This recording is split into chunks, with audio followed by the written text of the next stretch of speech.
असद साहब, मुझे इत्तला मिली थी, खुशामदीद आपको प्रोग्राम में कहते हैं, पीटीआई के जो हमारे दोस्त हैं उनको तो नहीं जाने दिया जा रहा, वजह मुझे मालूम नहीं हो पा रही अभी तक, मैंने बहुत पूछा है, लेकिन मुझे इत्तला मिली कि आप भी जीबी गए हुए थे, आप खैरियत से पहुंचे, वापस भी आ गए या आपको भी बेदखल किया गया? नहीं, मैं तो साल में 2 दफा जाता हूँ। अच्छा। मैं और मेरी बेगम जो है ना, हाँ। वो हमें जीबी जाने का बहुत शौक है।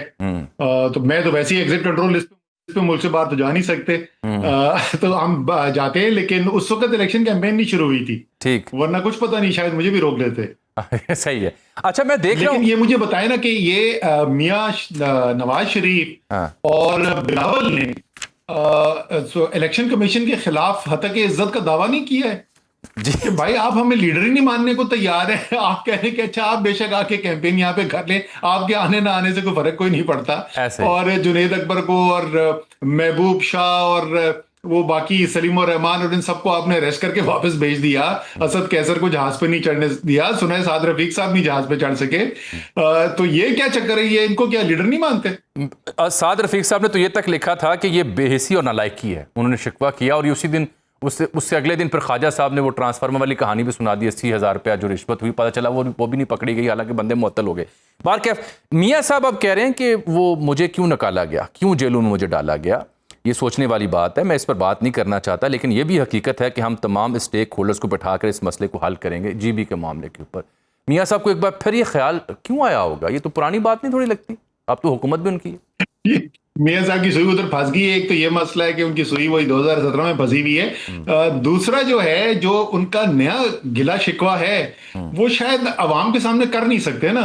आपको पता ना उनका नया शिकवा क्या है? मुझे क्यों निकाला वाला तो पुराना हो गया। अब उनका शिकवा ये है कि भाई मैं अच्छा वाला लंदन बैठा था, बेहतरीन खाबे खा रहा था, उधर जबरदस्त मौसम था, आप मुझे उठा के वापस पाकिस्तान ले आए, तो अब शिकवा ये मुझे क्यों बुलाया, और बुला के आपने साइड पे मुझे फारिग करके बिठा दिया, मेरे छोटे भाई को वजीर आजम बना दिया। तो मैं ऐसी फारिग होने के लिए वापस अगर आना था तो मुझे वापस क्यों लाने दिया? मेरी अच्छी बड़ी बेहतरीन जिंदगी गुजरी थी वहां पे। बिल्कुल ठीक। बिलावल साहब ने बड़ी मानी खेज बातें कर दी हैं जनाब। मुझे ये खदशा है कि वो वक्त से पहले आने वाली जो तरामीम हैं उसको पब्लिकली डिस्कस कर रहे हैं इशारों के नायों में। एक जुमला उन्होंने बोला, शिगर में जलसा था कल, और मैंने कल कायरा साहब से भी तफसीली बात की ऑन रिकॉर्ड टीवी पे, तो खैर वो तो डिनाई कर रहे थे बड़े तरीके से। वो कहते हैं कि जी ये इस्लामाबाद से बैठ के जीबी को, गवादर को, कराची को, दीगर जगहों को चलाना चाहते हैं। खबर मेरे पास ये थी कि ये तो आने वाली तरमीम जो है उसका कुछ खिद्दोखाल हैं जो बिलावल बयान कर रहे हैं। क्या ये तासुर मेरा दुरुस्त है? इसके 2 हिस्से हैं जी। एक तो जो कराची और गवादर की बात है, ये बिल्कुल ये बात हमने भी सुनी है कि खबर ये है कि कराची को और गवादर को फेडरल टेरिटरी बना दिया जाए। अल्लाह जानता है ये कौन इतने बड़े हकीम लुकमान हैं जो ऐसे जबरदस्त मशवरे लेकर आते हैं। पर कोई अंदाजा है आपको? बलूचिस्तान में पहले आग लगी हुई है और आप कह रहे हैं कि बलूचिस्तान का एक हिस्सा मैं बलूचिस्तान से निकाल के सीधा वफाक के कंट्रोल में ले जाऊंगा। वैसे तो पूरे इस वक्त बलूचिस्तान ही वफाक के कंट्रोल में है, लेकिन मैं कानूनी भी उसको हैसियत दे दूंगा और मैं गवादर को जो है वो बलूचिस्तान से ही बाहर निकाल लूंगा। इसी तरीके से सिंध को डिवाइड करना, मैं बार बार ये बात कहता हूं। कराची के अवाम से अगर आप पूछेंगे कराची सूबा बनना चाहिए, मेरे ख्याल में रेफरेंडम करा दें तो भारी अक्सरियत से ये रेफरेंडम कामयाब हो जाएगा। अच्छा। लेकिन कराची एक सूबा है जिसका नाम सिंध है, उसका हिस्सा है। पाकिस्तान का आईन ये कहता है कि कोई भी सूबे की हैत के अंदर अगर आपने तब्दीली करनी है तो उसके लिए आपको कौमी असेंबली की और सूबाई असेंबली की 2/3 अक्सरियत चाहिए। भाई ऐसे जब सियासी काम करने होते हैं ना तो उसका सियासी रास्ता इख्तियार करना होता है। आपने अवाम को अपने साथ मिलाना होता है। आपने सिंध के अवाम को यह समझाना है कि क्यों ये तब्दीलियां जो हैं वो सिंध के अवाम की बेहतरी के लिए है। डंडे की जोर के ऊपर आप काम करवाएंगे, इतने बड़े बड़े सियासी फैसले करवाएंगे तो मुल्क का शदीद नुकसान कराएंगे। दूसरी बात जो बिलावल ने की वो बड़ी अहम बात है। देखें, ये इंतहाई अहम काम है कि हमें आइन के अंदर ये तरमीम करनी है। और ये भी मैं आपको बता दूं अजमल, मेरे ख्याल में इसकी पब्लिकली पहले कभी बात नहीं हुई भी है।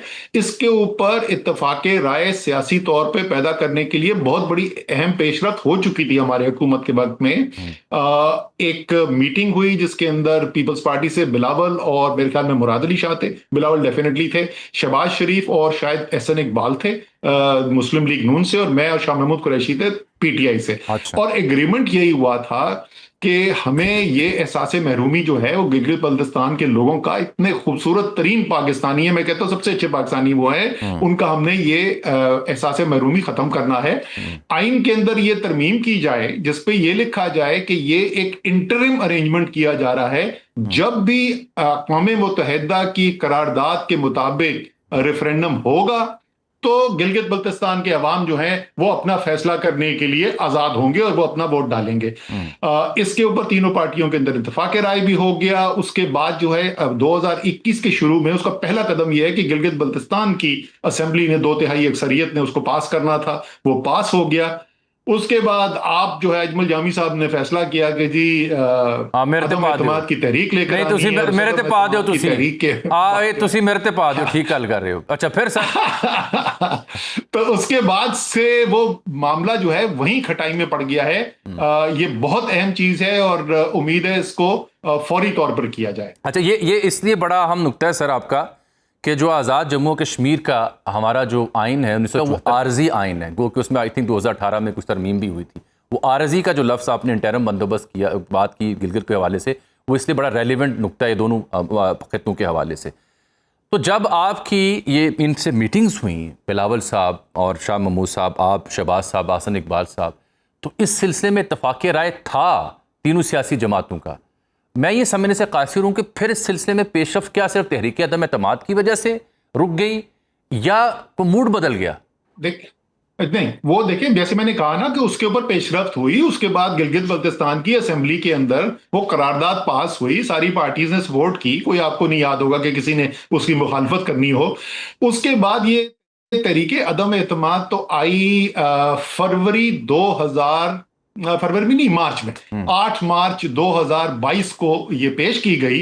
लेकिन इसके ऊपर अजमल भाई काम जो है ना वो कोई तकरीबन जून जुलाई से शुरू हो चुका था, तो इसलिए उसके बाद जो है ना वो बिल्कुल किसी भी चीज के ऊपर इत्तेफाक राय करना जो है वो नामुमकिन होता जा रहा था। मुझे याद है इसी तरीके से एहतसाब का कानून जो है उसके ऊपर तरमीम के ऊपर पहले अच्छी भली मीटिंग हुई, स्पीकर साहब के घर के अंदर मीटिंग हुई, पीपल्स पार्टी भी थी, मुस्लिम लीग नून थी वहां पे, नवीद कमर थे पीपल्स पार्टी से मुझे याद है, मुस्लिम लीग से राना सनाउल्लाह थे, शायद साद रफीक भी थे, और बड़ी अच्छी बात हुई।